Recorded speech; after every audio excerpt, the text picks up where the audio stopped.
Meus irmãos, a paz do Senhor Jesus estejam com todos vocês. Chegamos no final de mais um trimestre, encerrando essa revista maravilhosa da editora Betel, que nesse terceiro trimestre abordou o Sermão do Monte. Bispo Abner Ferreira trouxe aqui lições extraordinárias e falando da ética cristã, dos valores cristãos, que é o conteúdo do Sermão do Monte. Hoje nós encerramos com a última lição e eu quero crer que vai ser bênção na minha vida, bênção na sua vida, porque é um conteúdo muito importante. Amados, eu quero introduzir aqui falando do Sermão do Monte. O Sermão do Monte, ele tem esse nome porque Jesus, ali próximo a Cafarnaum, ele chama os seus discípulos, uma grande multidão o acompanha e ele vai para algum monte. Esse monte não é o das Oliveiras, não é o Monte Sião, Moriá, Sinai. É um monte desconhecido, não se sabe ao certo, apesar de ter alguns que possa ser, não é? Que possa ser qualquer um deles, mas não se tem ao certo qual monte que é esse. Mas é o Sermão do Monte, lá na Galileia, no entorno de Cafarnaum, que era onde Jesus estava. E Jesus, então, ele vai e sobe ao monte. E aqui tem algo interessante que eu já começo chamando a sua atenção.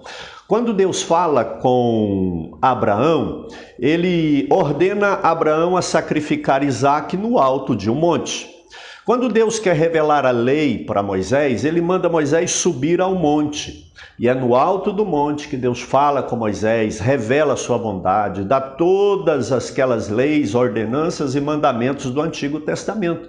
Então a ideia é que Deus descia ao monte e tratava com o ser humano. Mas agora o Verbo se encarna, Deus se torna homem, e agora esse Deus, ele sobe ao monte, juntamente com os seres humanos, e ele entrega também a nova aliança. O Sermão do Monte é a ética cristã como ela deve ser vivida.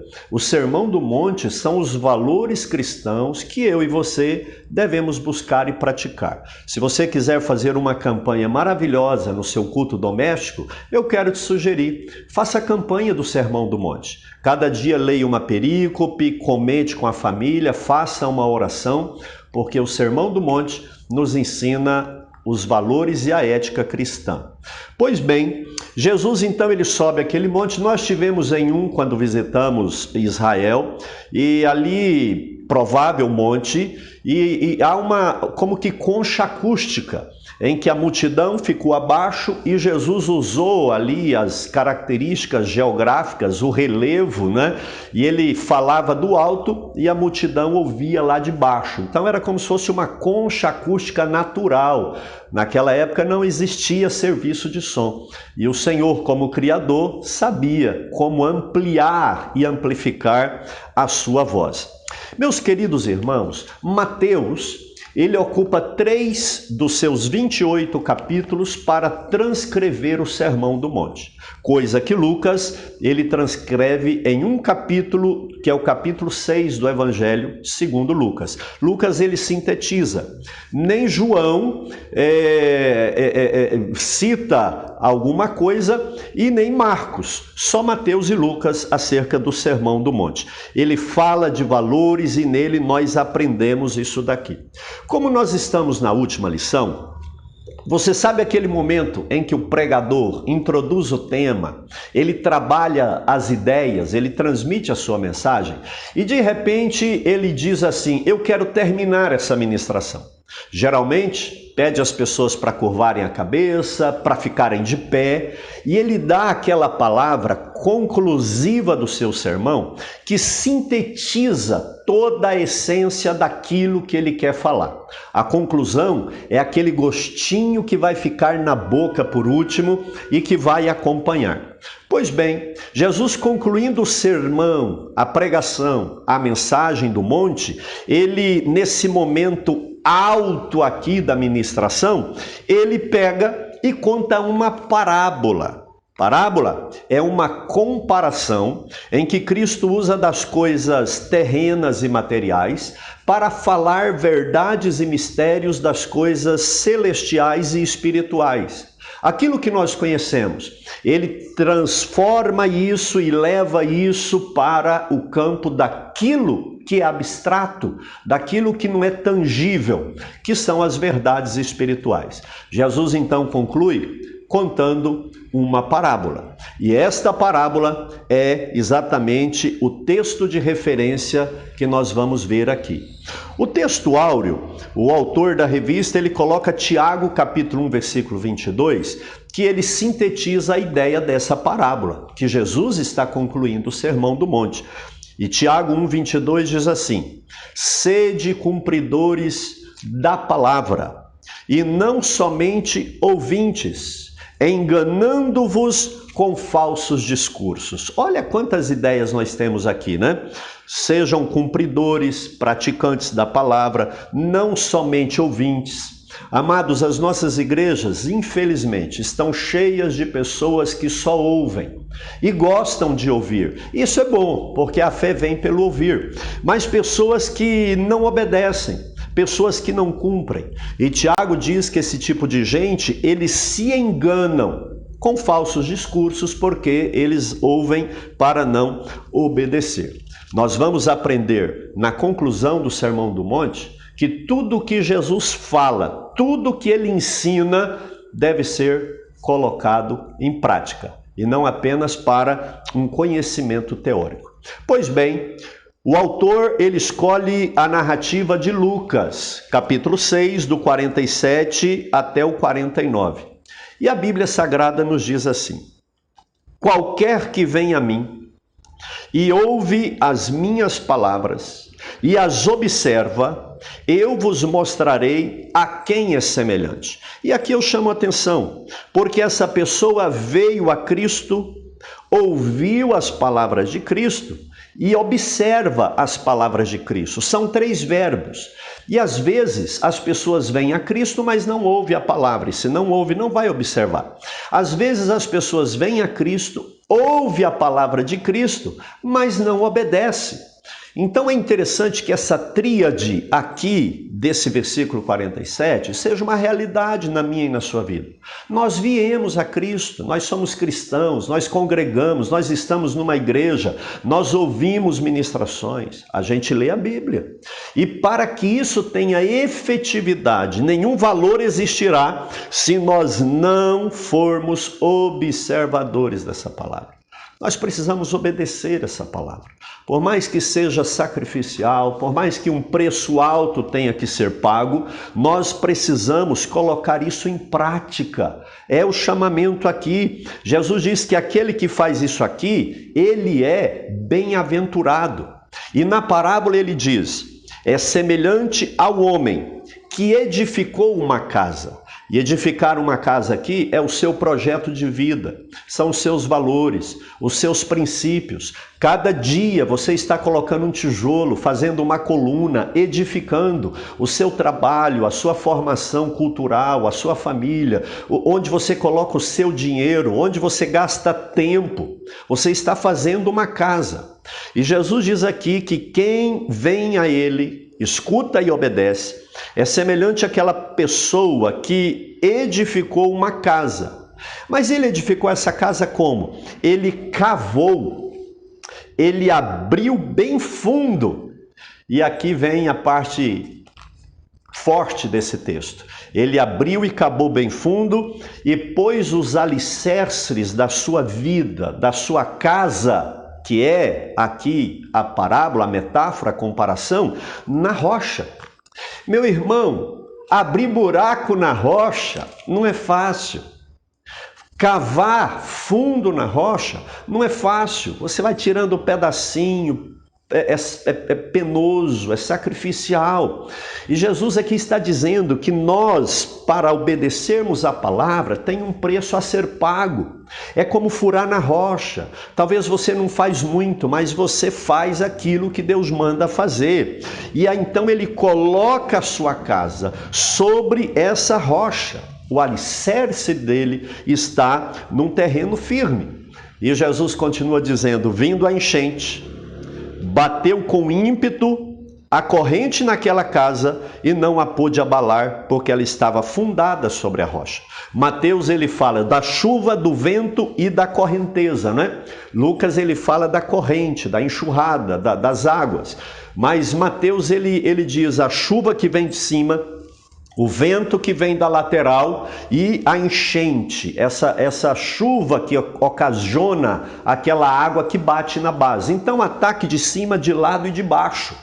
E a nossa vida tem ataques. Ninguém está imune nem isento de sofrer os ataques da vida. Não é porque nós estamos em Cristo que nós não padecemos aflições. Nós não temos garantia, irmãos, de uma vida sem tribulações e dificuldade. Jesus mesmo nos disse, no mundo tereis aflições. E aqui ele está dizendo, olha, vai vir. Essa utopia de uma vida sem problema, ela não é bíblica, ela não é cristã, ela não é evangélica. Virá. E aí ele diz, virá, só que aquela casa, ela não cai.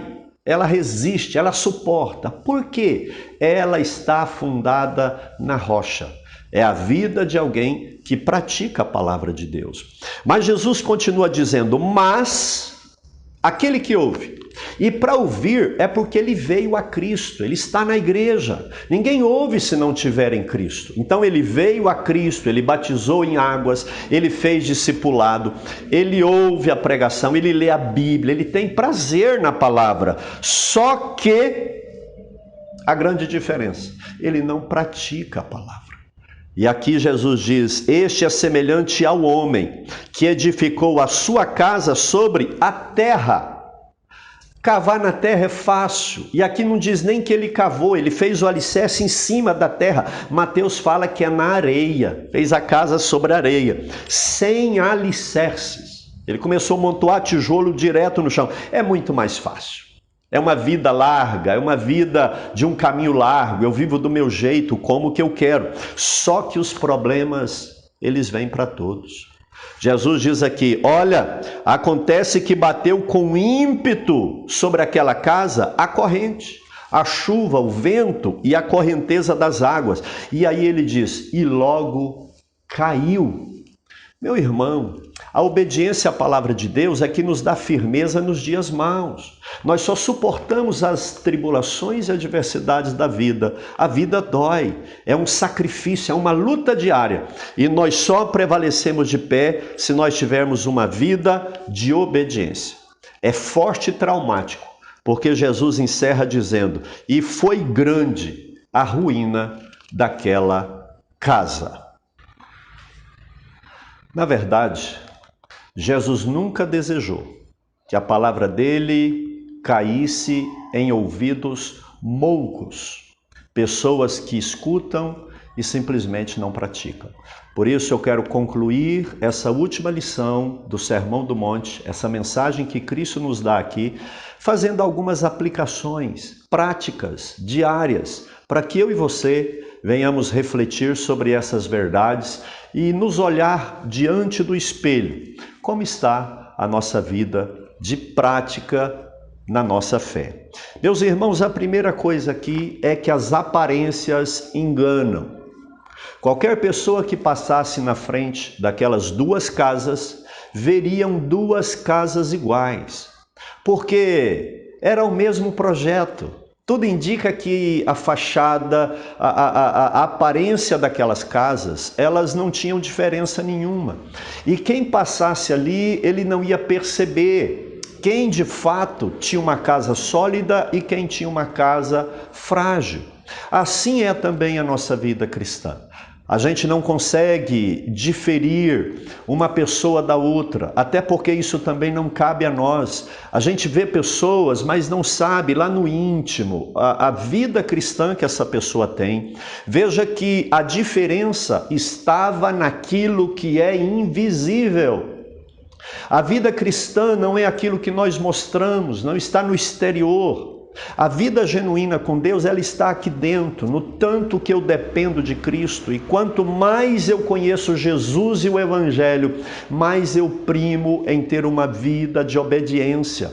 As aparências enganam e nós não devemos olhar como olha o homem. Lembra de Samuel quando foi ungir o rei, substituto de Saul, não é? Ninguém imaginava que seria o menor, o mais novo, o pequeno.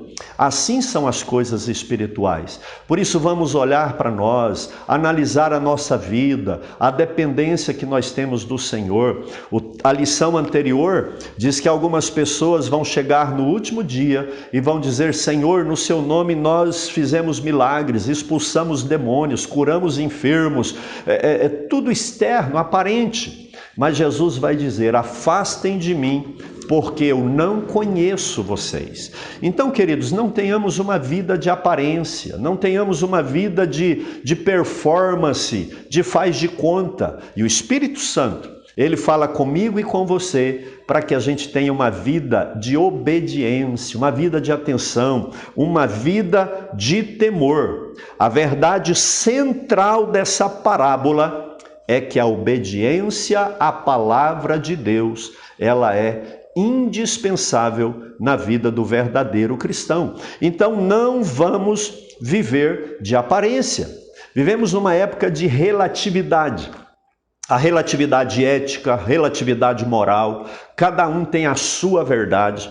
E infelizmente as pessoas estão edificando em cima de valores humanos, materialistas, humanistas, seculares, coisa que não vai resistir às tempestades que virão e que já vêm sobre todos nós. Aliás, se vida de aparência é a primeira aplicação que eu quero fazer aqui, a segunda aplicação que eu quero fazer é que as tempestades, elas vêm para todos. Ela vem para o fiel, ela vem para o infiel, ela vem para o justo e ela vem para o injusto. Não é porque alguém não está tendo dificuldades que ele está em comunhão com Deus, mas também não é porque alguém está passando por tribulações, talvez um diagnóstico, uma dificuldade financeira. Isso até dá prova da nossa fé. Lembram de Jó?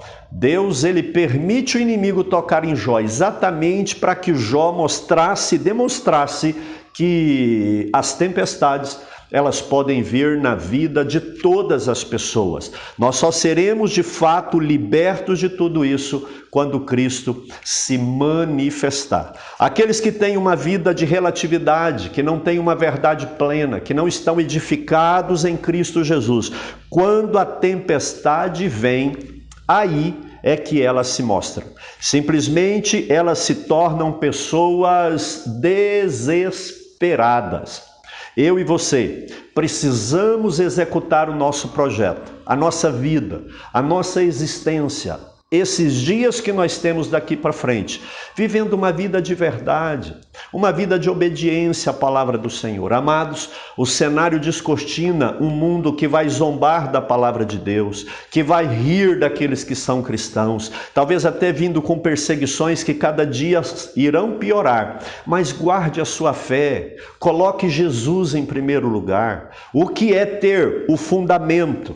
É ter Jesus em primeiro lugar, e esta é a terceira aplicação que eu faço. O que é o fundamento de uma casa? É ter Jesus em primeiro lugar nos nossos corações. Quem vai fazer uma casa, ele não começa do telhado, ele não deve levantar primeiro paredes. Primeiro e acima de tudo, ele faz o alicerce, e em cima desse fundamento, ele vai construir a sua casa. Tenha Jesus em primeiro lugar na sua vida. Não comece a sua casa, não construa a sua vida, não planeje a sua agenda colocando outras coisas primeiro. Tudo que eu e você fizermos deve estar sobre Jesus Cristo, de acordo com a palavra de Jesus Cristo, porque isso é que vai fazer a diferença. Meus irmãos, mesmo no meio evangélico, nós vivemos no meio de pessoas com muita religiosidade. com muita tradição. Infelizmente, o tradicionalismo evangélico chegou no nosso meio, mas eu quero chamar você a ter uma vida espiritual com Deus, a ter uma vida de comunhão com o Senhor. Seja, sim, um cristão, uma pessoa que tem uma religião, mas, acima de tudo, tenha espiritualidade. E isso quer dizer vida com o Senhor. Essa aplicação que eu faço aqui é para que eu e você possamos construir esse projeto de existência que nós temos no fundamento que é Jesus Cristo. Deus abençoe a sua vida. Não vale a pena viver de aparências. Esse mundo é mau, não é meu mundo e nem o que no mundo há. Aquele que ama essas coisas, de fato, ele não ama Deus e nem está no Senhor.